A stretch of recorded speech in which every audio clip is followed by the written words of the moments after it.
안녕하세요. 얼마 전 미국에 온 30대 여자입니다. 계모인 시어머니 때문에 하마터면 미국에 혹 하나 달고 올 뻔했던 어처구니 없는 이야기를 해드릴게요. 남편과 저는 사내 커플이었습니다. 저는 원래 사내 연애에 대해 그다지 호의적인 편은 아니었어요. 사귀다 헤어지기라도 하면 제 인생에 큰 타격을 입힐 수도 있다고 생각했으니까요. 하지만 같은 부서에서 근무하던 남편과 자주 밥도 먹고 많은 시간을 함께 보내다 보니 자연스럽게 정이 들어버렸습니다. 그래도 둘이서 딴에는 비밀 연애를 한다고 조심했는데 어느 순간 주변 사람들이 다 눈치를 챘더라고요. 다행히 남편이나 저나 열심히 일을 해와서인지 싫은 소리는 듣지 않았습니다. 남편과 그렇게 1년 정도 사귀었을 무렵 저는 다른 회사로부터 스카웃 제의를 받았습니다. 평소에도 한 번쯤 일해보고 싶던 직장이라 이직을 하기로 결심했어요. 남편에게 이야기하니 남편은 당황한 눈치였습니다. 지금 생각해보니 그때 제가 가려던 회사가 대부분이 남자 직원들이라 그랬나 싶기도 하네요. 이직 이야기가 얼마 지나지 않아 남편은 자기 거라고 확실히 도장을 찍어야겠다며 결혼하자고 했습니다. 그렇게 결혼을 약속하고 회사를 옮겼어요. 결혼 이야기가 본격적으로 진행되면서 시댁에 인사를 드리러 가던 날이었습니다. 시댁은 서울에서 멀리 떨어지지 않은 곳에 있었기에 저희는 차를 가지고 가게 되었어요. 남편은 부담 갖지 말고 편하게 들으라며 마치 남 이야기하듯 자기 어린 시절 이야기를 시작했습니다. 남편이 5살이었을 때 불의의 사고로 친어머니가 돌아가셨다고 합니다. 그 당시 안정적인 직업이 없었던 시아버지께서는 남편을 외할머니에게 맡겼고 그렇게 10년 동안 남편을 한 번도 보러 오지 않으셨대요. 그러다 어느 날 재혼을 하게 되었다며 지금의 시어머니와 왔더랍니다. 그 이후로 시부모님과 함께 살기 시작했대요.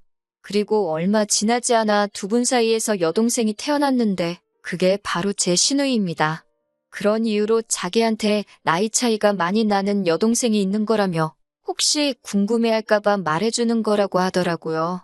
평소에 성격이 밝고 가족들하고도 사이가 좋은 것 같아 보였기에 남편에게 그런 과거가 있는 줄은 상상도 못했습니다. 시댁에 도착하니 시부모님이 저희 둘을 반갑게 맞아주셨습니다. 신우는 어디 갔는지 안 보이더라고요. 저는 그저 속으로 어른들이 모인다니까 불편해서 어디 다른 데라도 갔나 보다 생각했어요. 얼마 안 있다가 식사부터 하자는 시어머니 말씀에 모두 식탁으로 모였는데 그때 2층에서 인기척이 들리더니 신우가 툴툴거리며 내려오더라고요. 신우는 진한 화장에 머리를 노랗게 염색하고 있었는데 그걸 보고는 요즘에는 학교에서는 학생이 저러고 다녀도 뭐라고 안 하나 그런 생각을 했습니다. 신우는 저를 힐끗 보더니 아는 체도 안 하고 밥만 먹기 시작했어요. 그러자 시어머니께선 당신이 보기에도 그 상황이 민망하셨는지 애가 원래 숫기가 없어서 그렇다며 신경 쓰지 말라고 하셨습니다. 시아버지께서는 말수가 많지 않으셨고 반면에 시어머니는 다정하신 분 같았습니다. 하지만 제가 집안의 속사정을 듣고 와서인지 시어머니가 남편보다는 신우를 훨씬 많이 챙기는 것 같았어요. 정확히 말하자면 시어머니께서 신우 눈치를 엄청 살피시더라고요. 뭐랄까, 절절매는 느낌이랄까요? 그 정도가 얼마나 심하던지 시어머니를 보고 있는 게 안쓰러울 지경이었습니다. 집으로 돌아오는 길에 어머님께서 딸 눈치를 너무 보시는 거 아니냐고 남편에게 물으니 한참을 망설이다가 편견 같은 거 가지면 안 된다며 충격적인 이야기를 해주더라고요. 그건 바로 신우가 학교에서 엄청난 말썽꾸러기였다는 거예요. 친구들을 너무 많이 괴롭히다 못해 학교 측에서 감당을 못하겠다며 차라리 전학을 가달라고 부탁해 올 정도로 문제아였다고 합니다. 신우는 나중에 필요하면 검정고시를 본다며 학교를 그대로 자퇴해 버렸다더군요. 그제서야 신우의 머리색도 그 진한 화장도 이해가 되더라고요. 시어머니는 신우가 어긋나지는 않을까 전전긍긍하며 눈치를 보고 있던 거였지요. 시간은 흘러 상견례 날이 되었습니다. 양가 어른들만 모시고 하려고 했는데 맛있는 거 먹는데 어떻게 신우만 쏙 빼고 먹냐는 시어머니의 말씀에 그럼 신우도 데리고 나오라 했습니다. 남편과 저희 가족이 한 10분 정도 먼저 도착해서 자리에 앉아 있었어요. 그리고 약속 시간을 살짝 지나 시부모님과 신우도 도착을 했습니다. 그리고 저도 모르게 입 밖으로 한숨을 쉬고 말았습니다. 세상에 신우가 다 찢어진 청바지에 배꼽이 훤히 보이는 셔츠를 입고 왔더라고요. 시어머니는 당신이 빨래를 안 해서 이렇다며 미안하다 하시고 시아버지는 딴청만 피우고 계셨습니다. 남편도 민망한지 저에게 원래 저 정도는 아니라면 나지막히 미안하다 하더군요. 다행히 제가 이미 친정부모님께 남편 여동생에 대해서 이야기해놓은 바가 있어서인지 친정부모님은 요즘 애들이 개성이 강하다며 괜찮다고 하셨습니다. 이윽고 식사가 시작되었습니다. 장소를 제가 정했는데 다행히 다들 맛있다고 하더라고요. 그런데 갑자기 신우가 이까짓 거 먹자고 집에 있는다는 자기를 끌고 나왔냐며 시어머니한테 투덜거리기 시작했어요.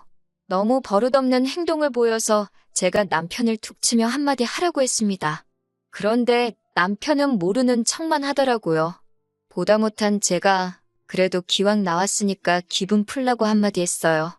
그런데 그 순간 시어머니께서 눈을 동그랗게 뜨고는 저한테 벌써 윗사람 노릇하려는 거냐고 사부치시더군요. 순간 양쪽 분위기가 완전히 싸해졌습니다. 다행히 시아버지께서 틀린 말 한 것도 아닌데 뭘 그러냐며 신우에게 먹기 싫으면 혼자 차에 가 있으라고 한마디 해주셨어요. 그제서야 신우도 입술만 삐죽거리고 조용해졌습니다. 이틀 뒤 데이트를 하다가 상견례 때 있었던 일에 대해서 남편과 이야기를 하게 되었어요. 시어머니께서 신우한테 너무 관대한 거 아니냐고 하니까 본인도 알고 시아버지도 잘 알고 계시답니다. 하지만 남편의 말은 뜻밖이었습니다. 비록 첫 번째 부인은 사고로 잃었지만 어쨌든 남편 입장에서는 엄마 없이 자라는 서름을 겪은 거잖아요. 이번에 이혼이라도 하게 되면 또 다시 딸도 편부모 밑에서 자라야 하는데 당신 자식한테 그런 서름을 또 겪게 할 수는 없다고 그래서 웬만한 건 그냥 참고 사신다 하더라고요.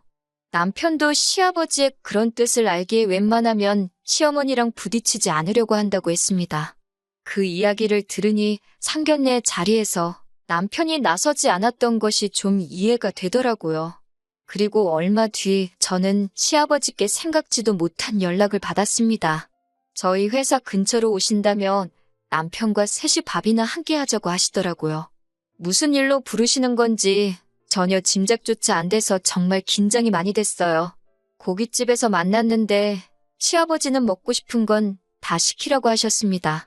고기가 나오니까 당신이 직접 구워주시기까지 하셨어요. 저랑 남편이 서로 굽겠다고 하는데도 하루 종일 일한 사람들이니까 편하게 먹기만 하라고 하시는데 정말 감동이었네요. 이윽고 시아버지는 저희에게 결혼할 때 뭐뭐가 필요하냐고 물어보셨습니다. 그러면서 농담 반 진담 반처럼 상견례 자리에서는 시어머니가 있어서 못 물어보셨다고 혹시 서운했냐고 하시더라고요. 사실 신우가 아직 어리기도 하고 또 시어머니가 어쨌든 남편에겐 친어머니가 아니다 보니 집 문제라던가 혼수예단 문제를 말하기가 어렵더라고요. 남편도 괜히 눈치 보는 것 같았고요. 그래서 그냥 둘이 반반 결혼하는 쪽으로 입을 맞춘 상태였어요. 그런데 시아버지께 먼저 물어봐 주시니 너무 감사했지요. 저희가 우물쭈물하고 있으니까 하긴 어떻게 대놓고 뭘 해달라 소리를 하겠냐며 통장을 하나 주시더라고요. 통장을 열어보니 5천만 원이 찍혀 있었습니다. 시아버지께서는 남편에게 돌아가신 남편의 친어머니 보험금에 당신이 좀 더 보탠 거라고 덧붙이셨습니다. 남편은 입을 꽉 깨물고 눈물을 삼키고 있었고 그 모습을 지켜보고 있자니 저도 저절로 눈물이 흘렀어요. 그 이후로 저희는 결혼식을 올리고 시아버지가 주신 돈에 친정 부모님이 보태주신 돈 그리고 영끌에서 작은 아파트를 하나 샀습니다. 그런데 얼마 지나지 않아 남편이 회사를 관두게 되었습니다. 직장 상사와의 불화가 있었는데 남편이 그 스트레스를 견뎌내지 못했거든요. 대출까지 있는 대로 끌어서 집을 샀는데 바로 남편이 퇴사를 하니 정말 힘들었습니다. 남편도 저를 바라볼 낯이 없다며 막노동을 나가기 시작했어요. 이직을 하기 위해서 20곳이 넘는 회사에 이력서를 넣고 면접을 보길 반복했지만 남편이 일하던 바닥이 워낙 인맥으로 끌어주는 곳이라 그런지 번번이 고배를 마셔야만 했습니다. 저는 남편에게 기죽지 말라고 두드리면 열린다지 않냐며 열심히 해보자고 다독였습니다. 하지만 그 시간이 길어지자 저도 불안하고 스트레스를 받게 되더라고요. 그러다 하루는 제 상황을 알고 있던 회사 상사가 저를 불렀습니다. 자기가 간섭할 일이 아닌 것 같지만 요새 얼굴이 금방이라도 쓰러질 것 같아서 그런다며 혹시 해외에 나가고 싶은 생각이 있냐고 묻더라고요. 회사에서 전부 다 지원해주는 해외 연수니까 남편이랑 같이 가라고요. 인생의 터닝포인트가 될지 아냐면서 말이지요. 남편과 상의 끝에 해외 연수를 가기로 했습니다. 다행히 배우자에 대한 지원도 어느 정도 가능하였기에 이러한 결심을 내릴 수가 있었어요. 남편의 실직을 걱정하던 양가에도 이 기쁜 소식을 알렸습니다. 특히나 시어머니께서 너무 좋아하시더라고요. 남편에게도 잘 된 일이라고 그러시는 게 아니고 혼자서 다른 계산을 하고 계셨거든요. 시어머니께서는 저희더러 신우를 같이 데려가라고 하셨습니다. 그럼 애가 영어도 늘거고 세상을 보는 눈이 넓어지지 않겠냐 하시면서요. 저희들 먹는 밥상에 수저 하나만 놔주면 된다면서 정말 아무것도 아니라는 듯 말씀하시는 그 뻔뻔함에 기가 차더라고요. 저는 그렇게는 못한다고 말씀드렸습니다. 저나 남편이 지금 놀러가는 게 아니라고 몇 번을 설명해도 시어머니는 듣질 않으셨어요. 급기야는 저희더러 신우를 안 데려가겠다는 건 가족이기를 거부하는 거고 저희가 신우의 인생을 망가뜨리는 거라고 하더군요. 심지어 그 불만투성이에 툴툴거리고 욕을 입에 달고 살던 신우가 저를 언제부터 그렇게 친했다고 언니 하고 부르는데 두 모녀가 가증스럽기까지 했습니다. 저는 남편에게 아무리 시어머니랑 부딪히기 싫어도 이번만큼은 당신이 나서달라고 몰아붙였습니다. 내가 무슨 욕바지도 아니고 왜 나 혼자 시어머니의 말도 안 되는 요구를 감당해야 하냐고요. 친정에서도 그럴 거면 그냥 이혼하고 혼자 가라는 소리까지 하셨을 정도로 저와 저희 친정 부모님은 스트레스를 받고 있었습니다. 그리고 출국 한 달 전쯤 남편이 결국 폭발을 했습니다. 어김없이 전화에 신우 데려가라고 난리를 치는 시어머니께 여동생만 자식이냐고 나는 자식 아니냐고 소리를 치더군요. 자꾸 이러시면 자기 이혼당한다고 그랬으면 좋겠냐고요. 한 번이라도 자기를 친자식으로 생각하신 적이 있다면 제발 억지 좀 그만 쓰라고 거의 울부짖듯이 외쳤습니다. 시어머니는 눈도 깜짝 안 하고 남편더러 너도 결혼했으니 이제 자식 낳아보라고? 배 아파 나 키운 자식하고 그냥 키우기만 한 자식하고 그게 어떻게 같을 수가 있겠냐 하시더군요.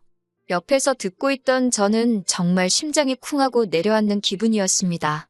아무리 그래도 10년을 넘게 어머니라고 부르며 옆에 있던 자식한테 어떻게 저런 모진 말씀을 하시나 싶었어요. 그날 이후로 한 일주일 동안 남편은 거의 술만 마셨습니다. 저는 도저히 보고만 있을 수가 없어서 시어머니를 찾아갔어요.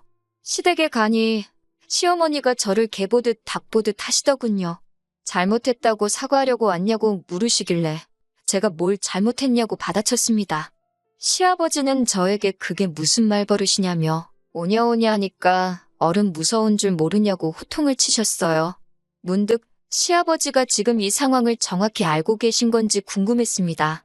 저는 시아버지께 저랑 남편은 이제 이혼해야 할 것 같다고 말씀드렸어요.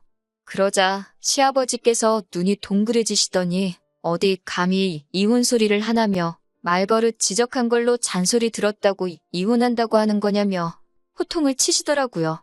저는 시아버지를 먼저 진정시키고 회사에서 준 해외 연수 기회며 그동안 시어머니가 신우 데려가라고 억지 쓴 일부터 그날 시어머니가 남편에게 했던 배 아파 낳은 자식 이야기까지 그동안에 있던 모든 일에 대해서 하나도 빼놓지 않고 다 일러바쳤습니다. 처음에는 저더러 말도 안 되는 소설 쓰고 있다고 믿지 않으셨던 시아버지도 제가 그나마 가지고 있던 몇 개의 녹음 파일을 들려드리자 점점 안색이 안 좋아지시더군요. 시어머니께서는 시아버지께 당신이 너무 열받아서 그런 소리를 한 거라며 오빠가 미국물 먹으러 가면서 여동생 좀 데려가는 게 그렇게 어려운 일이냐고 계속 당당하게 행동하시더군요. 하지만 시아버지께서 무서운 눈으로 시어머니를 노려보시더니 딸 앞길은 걱정되고 아들 앞길은 신경 안 쓰냐며 엄마라는 사람이 어째 그러냐고 혀를 차셨습니다. 그러더니 저에겐 네 시어머니가 하는 말은 지금부터 하나도 귀담아 들을 필요 없다고 니들 일은 니들이 알아서 하라고 하시더군요. 그러자 시어머니가 지금 며느리인 제 앞에서 자기를 무시하는 거냐며 그럴 거면 이혼하자고 시아버지께 달라들더라고요. 그러자 시아버지도 툭하면 이혼하자 소리 당신도 지겹다면 나가라고 그렇게 이혼해서 혼자 살고 싶으면 딸은 두고 혼자 나가라고 고함을 치셨습니다. 처녀를 건드려 놓고 결혼 안 해준다고 난리를 쳐서 팔자에도 없는 재혼을 하게 만들더니 이제는 평생을 이혼하자는 소리로 사람을 괴롭힐 거냐면서요. 점점 시부모님의 부부싸움이 과격해져서 제가 있기가 뭐하더라고요. 결국 일단 알겠다고 말씀드리고 시댁에서 빠져나왔습니다. 저는 남편에게 시아버지가 하신 말씀을 전하고는 냉정하게 들릴지 모르겠지만 이제 시어머니에 대한 미련이나 원망은 마음에서 버리라고 했습니다. 나랑 결혼했으니까 행복한 미래만 생각하고 같이 열심히 살자고요. 그리고 며칠 뒤 시아버지께서는 제 계좌로 500만 원을 보내주셨습니다. 생각지도 못한 돈에 제가 연락을 드렸고 결혼 전 그날처럼 셋이 식사를 하게 되었어요. 이번에는 제가 고기를 구웠습니다. 시아버지께 돈은 돌려드리고 싶다고 했더니 10년 동안 아들 공부에 하나 신경도 못 써준 못난 아비라면서 그래도 죽은지 엄마를 닮았는지 똑똑하게 자라서 저처럼 좋은 여자를 만났다고 또 떨어져서 살게 되는 건 가슴 아픈 일이지만 미국 가서 한번 열심히 해보라고 하시더군요. 시어머니랑은 어쩌실 생각이냐고 물으니 아무리 그래도 애엄마인데 이혼이 쉽겠냐 하시면서 그래도 이번 일을 계기로 당분간은 찍소리는 못할 거라고 걱정 말라고 하시더군요. 저와 남편은 시아버지께 1년 금방 지나갈 테니 그동안 건강히 즐겁게 지내고 계셔달라고 했어요. 그리고 며칠 전 남편과 미국에 무사히 도착했네요. 여기 온 지 얼마 되진 않았지만 벌써 남편 표정도 밝아졌고 저도 마음이 많이 편해진 기분이에요. 1년 잘 살고 돌아가서 저희 이야기 또 들려드릴게요.